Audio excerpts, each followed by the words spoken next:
Let's just talk about the big headline. This is the strangest draft that I've covered in a long time, and I cover a lot of NBA.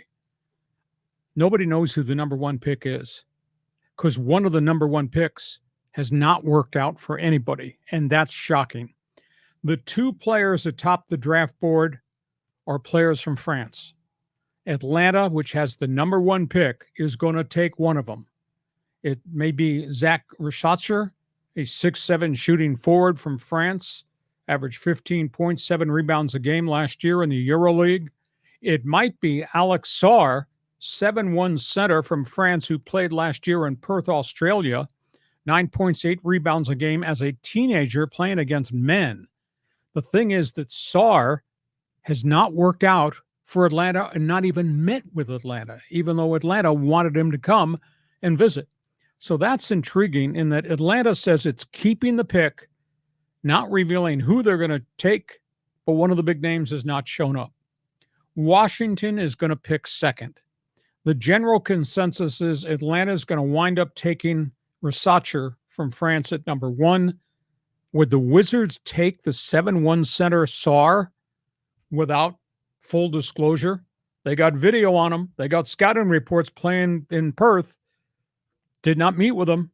Has not come to the States. Really, really weird situation. Washington is devoid of all talent. So they'll take Sarr, who they think's got great upside. The Houston Rockets have the third pick in the draft. Houston dropping all kinds of hints because they've drafted well recently, and this team is, the arrows pointed up, they're willing to trade the third pick. They're willing to trade it to go get a veteran player or multiples of players to get to number three, but they want veterans to go with all the young guys that they've got. Stay tuned for that. Now, if they don't find the right mix in a trade, evidently they're going to take Reed Shepherd, the shooting guard, who's a really good player at the University of Kentucky. The fourth pick in the draft belongs to San Antonio. And of course, in the glow of the spotlight of Victor Wembanyama and how competitive they became with the snap of the fingers, thanks to that center from France, it looks as if they're going to take UConn's power forward, power guard, Stephon Castle. And we saw a lot of him in the NCAA tournament, and we were really impressed.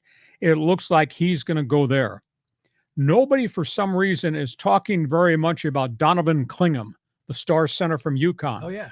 But I've been told his workouts have been pretty impressive, and he may be pushing himself up the board to the point maybe he's a surprise pick at one. Does Atlanta do something off outside the box and take Clingham? And they did meet with him and did talk to him. Would Washington bypass the big center from France? Would they take Clingham, who's obviously got some really, really good credentials for all the years he played at UConn? So keep an eye on that. So those are the top four picks in the draft. And I think there's going to be trades. I think there's going to be wheeling and dealing along the way. But John, would you take a player sight unseen you've never interviewed? Oh, no chance at all. I mean, I need to talk to this guy. I need to understand his psyche. I want to get medical reports. I mean, if I'm going to invest a lot of money, I mean, I need to see the guy. It's interesting, though, that there's more and more international players in this draft who we really don't know about. I mean, we follow NCAA basketball and March Madness, but these other guys are playing all over the world, and we really don't know how good they really are because it's an apples and oranges kind of comparison. It just seems now that the international part of the draft is over half the guys. Oh, it really is. I mean, we did not know, in all honesty, the depths and the greatness of Luka Doncic. Look where we are now. Yeah. I mean, we're talking spectacular individual. And the whole landscape of the NBA has changed, I want to say, in the last 5 years. It's become heavy Euro. And really, in the last 10 years, guys are showing up every year who can play. But just real quick, see those names on the top of the list: Atlanta, Washington. When were the last time those teams have been good? I know Atlanta had a little run with Trae Young. Washington hasn't been any good since they were the Bullets. Atlanta's been building, but Atlanta's had contract issues. Atlanta's had unhappy player issues. I think Atlanta's had coaching issues. I think that's organizational dysfunction. God, Washington's been down forever and ever, and obviously they've changed coaches and they've changed general managers, they've changed owners along the way. Houston and San Antonio.